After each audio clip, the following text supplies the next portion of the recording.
നമസ്കാരം. KFCയുടെ 24ാമത്തെ ക്ലാസ്സാണ്.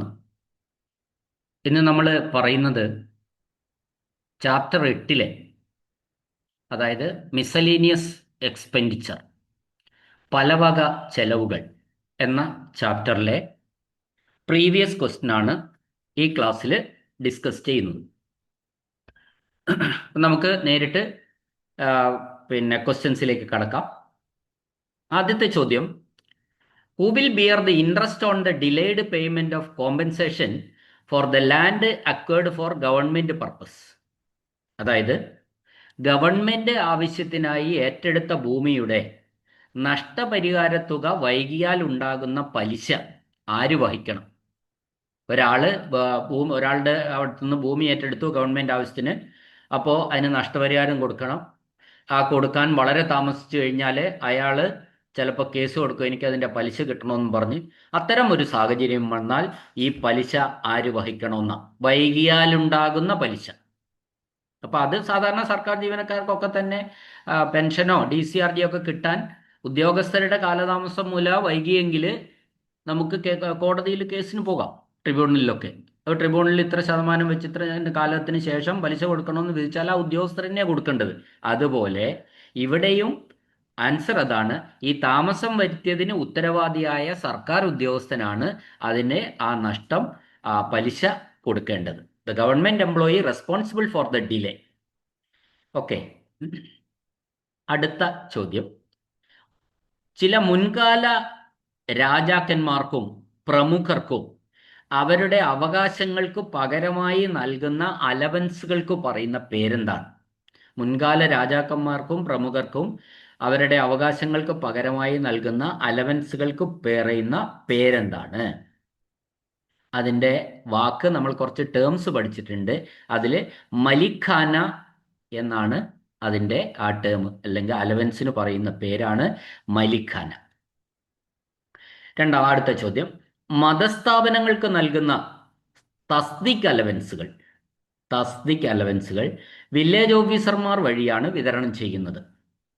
ഒരു സാമ്പത്തിക വർഷത്തെ ഈ അലവൻസുകൾ വിതരണം ചെയ്യേണ്ടത് എപ്പോഴാണ്? ഈ തസ്തിക് അലവൻസുകൾ എന്ന് പറയുന്ന അലവൻസുകൾ വിതരണം ചെയ്യേണ്ടത് എപ്പോഴാണ് എന്നാണ് ചോദ്യം. അതിൻ്റെ ആൻസർ ആ ഫിനാൻഷ്യൽ ഇയറിലെ മാർച്ച് മാസത്തിലാണ് വിതരണം ചെയ്യേണ്ടത്, ആ സാമ്പത്തിക വർഷത്തെ മാർച്ച് മാസത്തിൽ. അടുത്ത ചോദ്യം ഡിസ്ക്രിഷണറി ഗ്രാൻറ്റുകളെ പറ്റിയാണ്. അതായത് കോഡിൽ നിഷ്കർഷിച്ചിട്ടുള്ള ഡിസ്ക്രിഷണറി ഗ്രാൻറ്റിൻ്റെ പരിധിയിൽ വരാത്തത് താഴെ പറയുന്ന ഏതാണെന്നാണ്.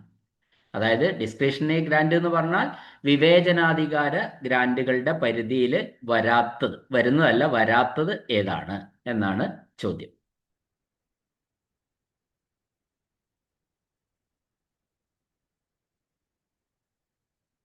അതിൻ്റെ ആൻസറിൽ വരുന്നത് വിദ്യാർത്ഥികൾ പഠനത്തിനായി നൽകുന്ന പ്രതിമാസ സ്കോളർഷിപ്പുകൾ. ഒരു മിനിറ്റ്, ഒന്ന് ചെക്ക് ചെയ്യട്ടെ. പ്രതിമാസ സ്കോളർഷിപ്പുകൾ, മറ്റൊന്ന് ധീരരായ വ്യക്തികൾക്കുള്ള, മനുഷ്യജീവൻ ജയിച്ച ധീരരായ വ്യക്തികൾക്കുള്ള പ്രതിഫലം, അതുപോലെ കോൺട്രിബ്യൂഷൻ,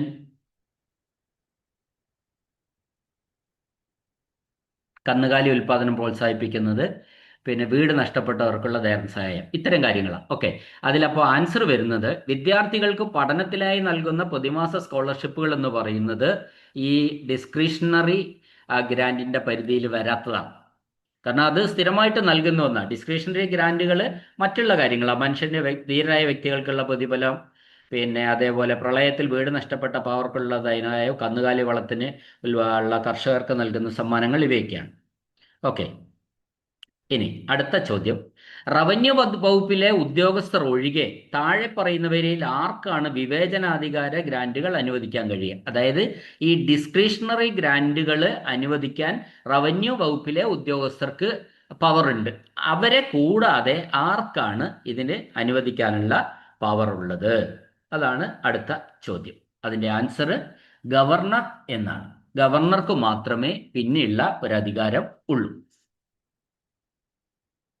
ഇനി അടുത്ത ചോദ്യം.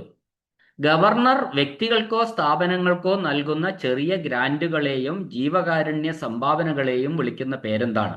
ഗവർണർ വ്യക്തികൾക്കോ സ്ഥാപനങ്ങൾക്കോ നൽകുന്ന ചെറിയ ഗ്രാന്റുകളെയും ജീവകാരുണ്യ സംഭാവനകളെയും വിളിക്കുന്ന പേരെന്താണ്? അതിനാണ് നമ്മൾ എന്ത് പറയുന്നത്? ഡിസ്ക്രിഷണറി ഗ്രാന്റുകൾ എന്ന് പറയുന്നത്. ഇനി അടുത്ത ചോദ്യം. സ്വകാര്യ സ്ഥാപനങ്ങൾ നടത്തുന്ന പ്രവർത്തനങ്ങൾക്കായിട്ട് സർക്കാരിന് ഗ്രാന്റ് ഇൻ എയ്ഡ് നൽകാവുന്നത് താഴെ പറയുന്നവയിൽ ഏതിന് അനുസൃതമായിട്ടാണ്? എന്ന് പറഞ്ഞാൽ ഏത് ആർട്ടിക്കിൾ അനുസരിച്ചിട്ടാണ് ഒരു സ്വകാര്യ സ്ഥാപനങ്ങൾ നടത്തുന്ന പ്രവർത്തനങ്ങൾക്ക് സർക്കാർ ഗ്രാന്റ് ഇൻ എയ്ഡ് അനുവദിക്കുന്നത്? അത് ഇന്ത്യൻ ഭരണഘടനയുടെ ആർട്ടിക്കിൾ 282 ആണ്. Article 282 of the constitution of India എന്നാണ് അതിൻ്റെ ആൻസർ.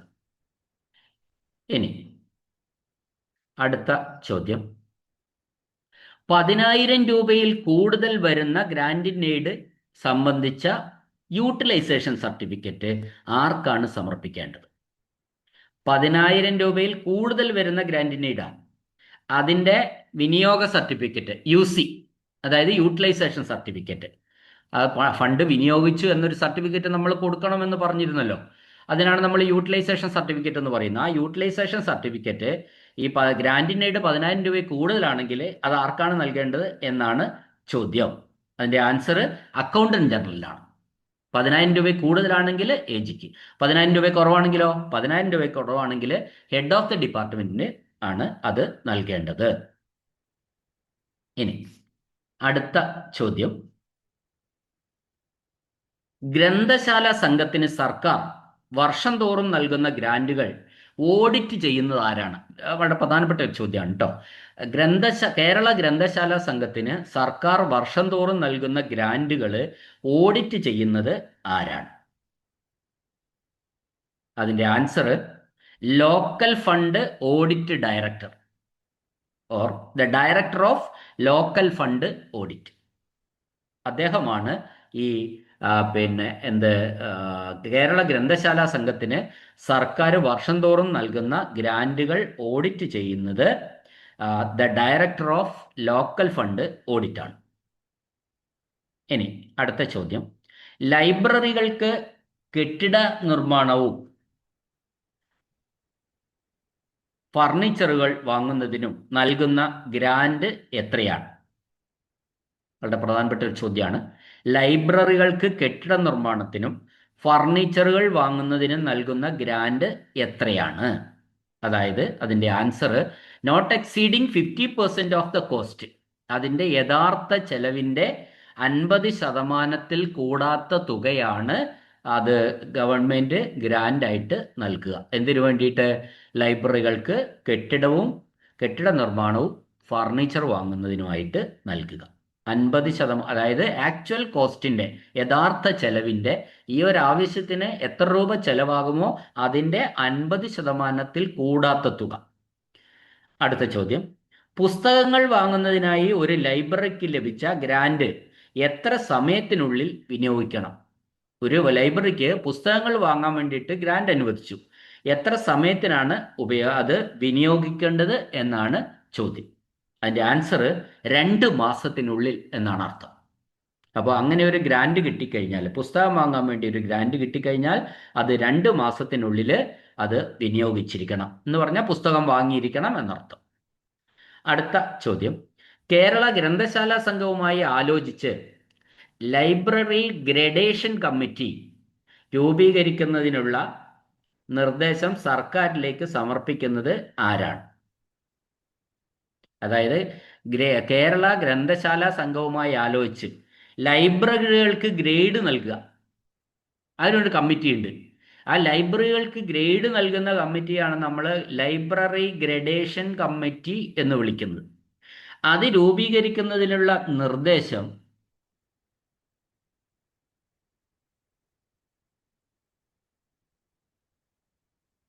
സർക്കാരിലേക്ക് സമർപ്പിക്കുന്നത് ആരാണ്?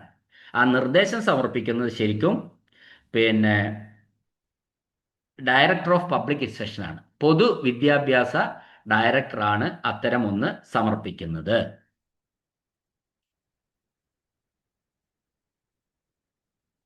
ഇനി അടുത്ത ചോദ്യം, ലൈബ്രറി ഗ്രാന്റിന്റെ എത്ര ശതമാനമാണ് പുതിയ പുസ്തകങ്ങൾ വാങ്ങാൻ ഉപയോഗിക്കേണ്ടത്? ലൈബ്രറി ഗ്രാന്റിന്റെ എത്ര ശതമാനമാണ് പുതിയ പുസ്തകങ്ങൾ വാങ്ങാൻ ഉപയോഗിക്കേണ്ടത്? അപ്പോൾ പുതിയ പുസ്തകങ്ങൾ വാങ്ങാൻ ലൈബ്രറി ഗ്രാന്റിൽ നിന്ന് 75% ഉപയോഗിക്കേണ്ടത്. കിട്ടുന്ന ഗ്രാന്റിന്റെ 75% പുതിയ പുസ്തകങ്ങൾ വാങ്ങാൻ വേണ്ടി ഉപയോഗിക്കാം. അടുത്ത ചോദ്യം, ലൈബ്രറികളുടെ ഗ്രേഡിംഗ് നടത്തുന്ന ആരാണ്? നമ്മൾ നേരത്തെ പറഞ്ഞത് ഗ്രഡേഷൻ കമ്മിറ്റി, അതായത് ലൈബ്രറി ഗ്രഡേഷൻ കമ്മിറ്റി രൂപീകരിക്കുന്നതിനുള്ള നിർദ്ദേശം സർക്കാരിലേക്ക് സമർപ്പിക്കുന്നതാണ് പൊതുവിദ്യാഭ്യാസ ഡയറക്ടർ. എന്നാൽ പിന്നെ ലൈബ്രറിയുടെ ഗ്രേഡിംഗ് നടത്തുന്ന ആരാണെന്ന് ചോദിച്ചാൽ അതിൻ്റെ ഉത്തരം ഗവൺമെന്റ് രൂപീകരിച്ച ഗ്രഡേഷൻ കമ്മിറ്റിയാണ്. Gradation committee constituted by government, അതാണ് ആൻസർ. ശ്രദ്ധിച്ച് കേൾക്കണതൊക്കെ. ലൈബ്രറിയുടെ ഗ്രേഡിംഗ് നടത്തുന്നത് സർക്കാർ രൂപീകരിച്ച ഗ്രഡേഷൻ കമ്മിറ്റിയാണ്. അടുത്ത ചോദ്യം, 1/10/2015 സർക്കാരിൽ നിന്ന് വാർഷിക ഗ്രാന്റ് ലഭിച്ച ഒരു ലൈബ്രറി തുകയുടെ 75% പുസ്തകങ്ങൾ വാങ്ങാനും 20% അറ്റകുറ്റപ്പണികൾക്കുമായി ചെലവഴിച്ചു. ഇപ്പൊ ശ്രദ്ധിച്ച് കേൾക്കുക, 2015 ഒക്ടോബർ 1 ഗ്രാന്റ് ലഭിച്ചു, സർക്കാരിൽ നിന്നും ഗ്രാന്റ് ലഭിച്ചു. ആ ഗ്രാന്റ് ലഭിച്ചതിൽ 75% പുതിയ പുസ്തകങ്ങൾ വാങ്ങണമെന്നാണല്ലോ, പുതിയ പുസ്തകങ്ങൾ വാങ്ങി. 20% അറ്റകുറ്റപ്പണിക്കും ചെലവഴിച്ചു. അപ്പോൾ 75-25 95% ചെലവഴിച്ചത്. എങ്കിൽ എന്ത് വേണം?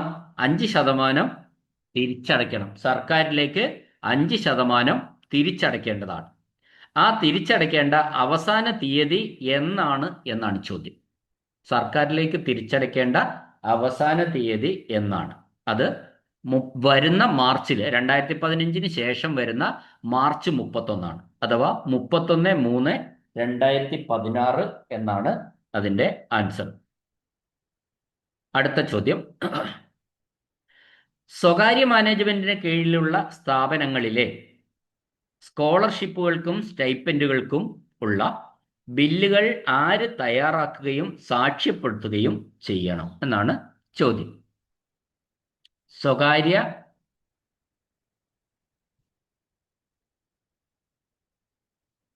സ്ഥാപനങ്ങളിലെ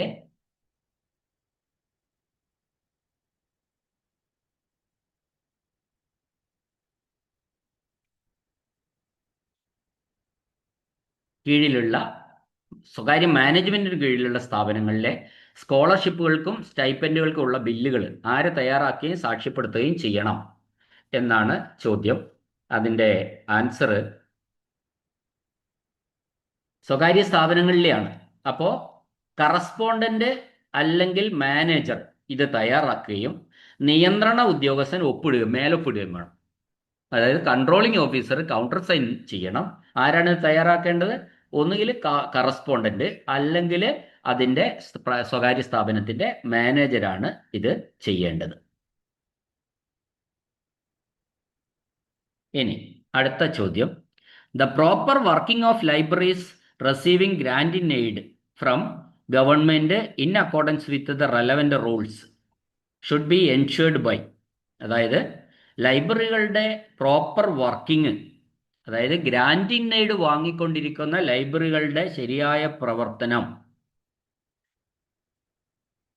നിയമപരമായി തന്നെയാണ് നടപ്പാകുന്നത് അല്ലെങ്കിൽ നടക്കുന്നത് എന്ന് ഉറപ്പുവരുത്തേണ്ടത് ആരാണ്? ചോദ്യം ഒരിക്കൽ കൂടി, ഗവൺമെന്റിന്റെ ഗ്രാന്റ് ഇൻ എയ്ഡ് വാങ്ങിക്കൊണ്ട് നടത്തുന്ന ലൈബ്രറികളുടെ പ്രോപ്പർ വർക്കിംഗ് അത് റെലവന്റ് റൂൾസ് പ്രകാരമാണ് നടക്കുന്നതെന്ന് ഉറപ്പുവരുത്തേണ്ടത് ആരാണ്? അതിൻ്റെ answer the officer disbursing the grant. Grant നൽകുന്ന ഉദ്യോഗസ്ഥൻ തന്നെയാണ് അത് ഉറപ്പുവരുത്തേണ്ടത്. ഇനി അടുത്ത ചോദ്യം, അംഗീകൃത സ്വകാര്യ സാങ്കേതിക വ്യവസായ സ്ഥാപനങ്ങൾക്കുള്ള അതായത് recognised private technical and industrial institutions, അവർക്കുള്ള ഗ്രാൻറ്റുകൾ അനുവദിക്കുന്നത് ആരാണ്? അപ്പോൾ ടെക്നിക്കൽ ആൻഡ് ഇൻഡസ്ട്രിയൽ ആണ് വകുപ്പ്. അപ്പോൾ അങ്ങനെയുള്ള സ്ഥാപനങ്ങൾക്ക്, അതായത് സ്വകാര്യമാണ്, അംഗീകൃതമാണ്, അംഗീകൃത സ്വകാര്യ സാങ്കേതിക വ്യവസായ സ്ഥാപനമാണ്, recognised private technical and industrial institution, അവർക്കുള്ള ഗ്രാൻറ്റുകൾ അനുവദിക്കുന്നത് ആരാണ് എന്നാണ് ചോദ്യം. അതായത് അതിൻ്റെ ആൻസർ നമ്മൾ പറഞ്ഞിട്ടുള്ളതാണ്, സാങ്കേതിക വിദ്യാഭ്യാസ ഡയറക്ടറാണ്, അല്ലെങ്കിൽ ഇംഗ്ലീഷിൽ പറയുമ്പോൾ ഡയറക്ടർ ഓഫ് ടെക്നിക്കൽ എഡ്യൂക്കേഷൻ. അടുത്ത ചോദ്യം, സർക്കാർ ചെലവിൽ പൂർത്തിയാക്കിയിട്ടുള്ള ഒരു പാലത്തിന്റെ ഉദ്ഘാടനം ആരു മുഖേനയാണ് ക്രമീകരിക്കേണ്ടത്? സർക്കാർ ചെലവിൽ പൂർത്തിയാക്കിയ ഒരു പാലം, ആ പാലത്തിന്റെ ഉദ്ഘാടനം ആരു മുഖേനയാണ് ക്രമീകരിക്കേണ്ടത്?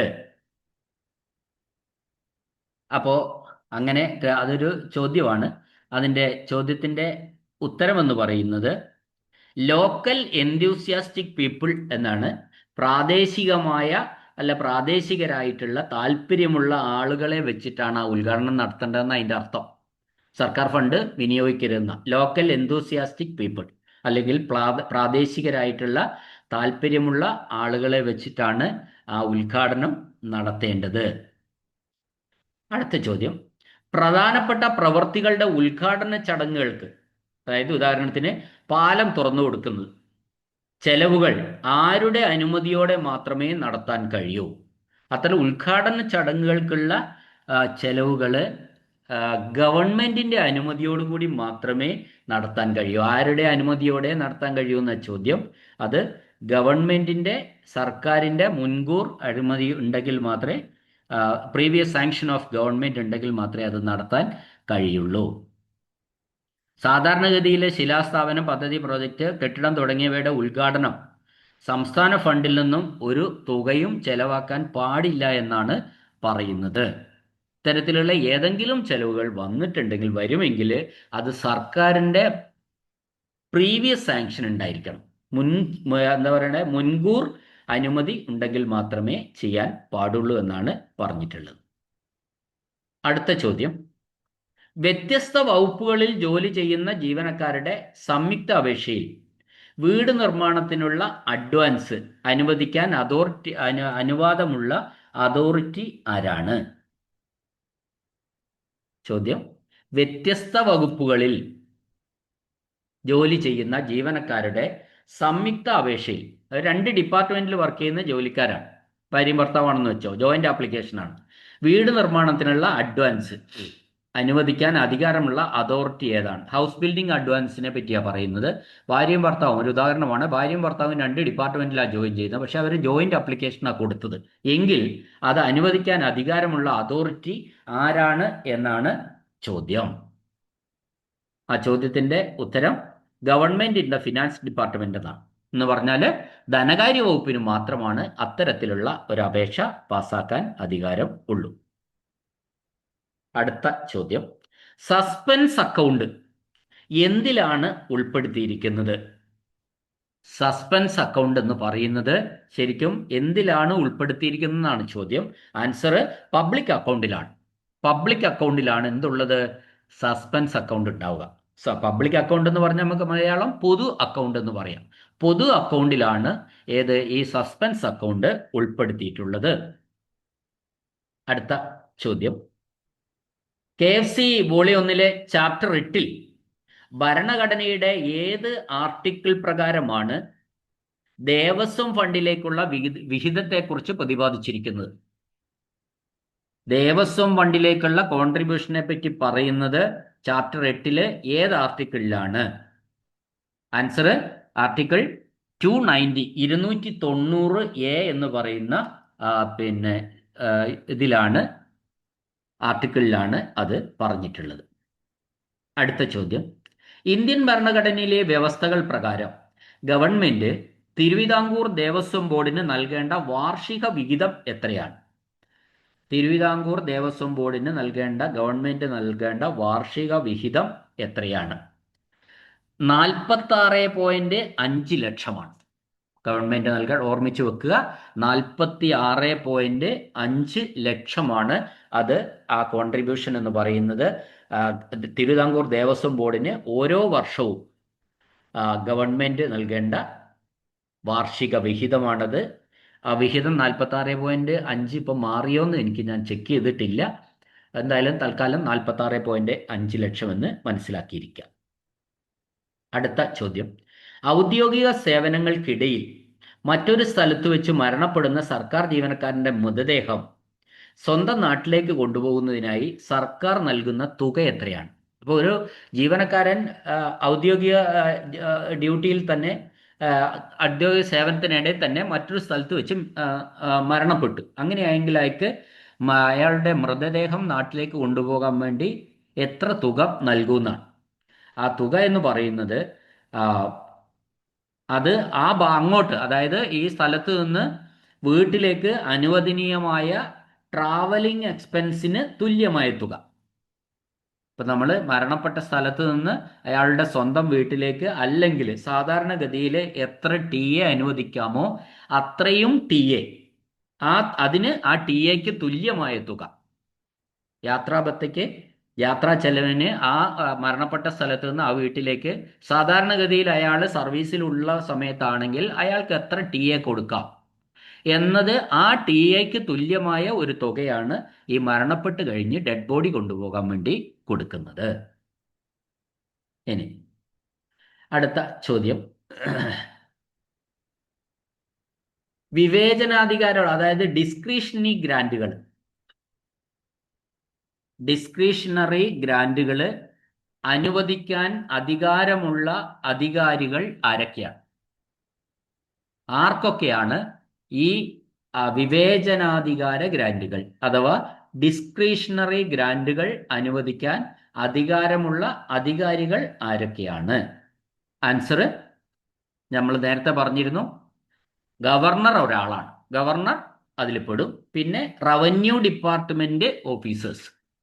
ഇപ്പൊ ശരിക്കും കളക്ടർ എന്ന് പറയുന്നത് ഒരു റവന്യൂ ഡിപ്പാർട്ട്മെന്റ് ഓഫീസർ തന്നെയാണ്. തഹസിൽദാർ, അത്തരത്തിൽ RDO, ഇതെല്ലാം റവന്യൂ ഡിപ്പാർട്ട്മെന്റ് ഓഫീസർമാർ. അപ്പൊ അവരെ കോമൺ ആയിട്ട് നമ്മൾ റവന്യൂ വകുപ്പ് ഉദ്യോഗസ്ഥരും ഗവർണറും എന്ന് ഉത്തരം പറയേണ്ടിയിരിക്കുന്നു. ഇപ്പൊ ഒരിക്കൽ കൂടി ആ ചോദ്യം പറയാം. ഡിസ്ക്രിഷണറി ഗ്രാൻറ്റുകൾ, അതായത് ഡിസ്ക്രിഷണറി ഗ്രാൻറ്റുകളുടെ മലയാളം എന്തായിരുന്നു പറഞ്ഞത്? വിവേചനാധികാര ഗ്രാൻറ്റുകൾ. ഡിസ്ക്രിഷണറി ഗ്രാൻറ്റുകൾ അനുവദിക്കാൻ അധികാരമുള്ള അധികാരികൾ എന്ന് പറയുന്നത് ഗവർണറും റവന്യൂ വകുപ്പ് ഉദ്യോഗസ്ഥരുമാണ്. അപ്പോ 8ാമത്തെ ചാപ്റ്ററിലെ, അതായത് മിസലേനിയസ് എക്സ്പെൻഡിച്ചർ, പല വക ചെലവുകൾ എന്ന് പറഞ്ഞ ചാപ്റ്ററിലെ പ്രീവിയസ് ക്വസ്റ്റ്യൻ ആണ് നമ്മളിപ്പോൾ പറഞ്ഞത്. മനസ്സിലായിട്ടുണ്ടാവും എന്ന് വിചാരിക്കും. സിമ്പിളാണ്, അങ്ങനെ വലിയ കോംപ്ലിക്കേറ്റഡ് ഒന്നും ഇതിനകത്തില്ല. പിന്നെ വീണ്ടും ഞാൻ ഒരിക്കൽ കൂടി പറയാണ്, ഈ പിന്നെ ചാപ്റ്ററുകളൊക്കെ തന്നെ കൊടുത്തിട്ടുള്ളത് പ്ലേലിസ്റ്റിലാണ്. ഇപ്പോൾ 24 എണ്ണവും ഏതെങ്കിലും പ്ലേലിസ്റ്റ് ഒരെണ്ണം നോക്കിയാൽ അതിൽ 24 എണ്ണവും നിങ്ങൾക്ക് കാണാം. എന്തെങ്കിലും ഡൗട്ട്സുകളൊക്കെ ഉണ്ടെങ്കിൽ നിങ്ങൾ ദയവായിട്ട് കമൻറ്റ് ബോക്സിൽ ഇട്ടാൽ മതി. നമുക്ക് പറയാൻ കഴിയുന്നതാണെങ്കിൽ പറഞ്ഞു തരാം. പിന്നെ ക്ലാസ്സുകൾ നിങ്ങൾ നന്നാവുന്നുണ്ടെങ്കിലും മോശമാവുന്നുണ്ടെങ്കിൽ പോരാ എന്നുണ്ടെങ്കിൽ എന്തെങ്കിലും അഭിപ്രായങ്ങൾ, ക്ലാസ്സുകളിൽ എന്തെങ്കിലും മാറ്റങ്ങളോ അത്തരത്തിൽ എന്തെങ്കിലും വരുത്തണമെന്നുണ്ടെങ്കിൽ ദയവായി അഭിപ്രായങ്ങൾ രേഖപ്പെടുത്തണം. പിന്നെ നിങ്ങളുടെ സുഹൃത്തുക്കൾ എൻ്റെ ക്ലാസ്സുകൾ ഒന്ന് പിന്നെ ഷെയർ ചെയ്ത് കൊടുക്കണം ആവശ്യമുള്ളവർക്ക് എന്നും പറഞ്ഞുകൊണ്ട് എന്നെ കേട്ട എല്ലാവർക്കും നന്ദി പറഞ്ഞുകൊണ്ട് നിർത്തുന്നു. ഒരിക്കൽ കൂടി നന്ദി, നമസ്കാരം.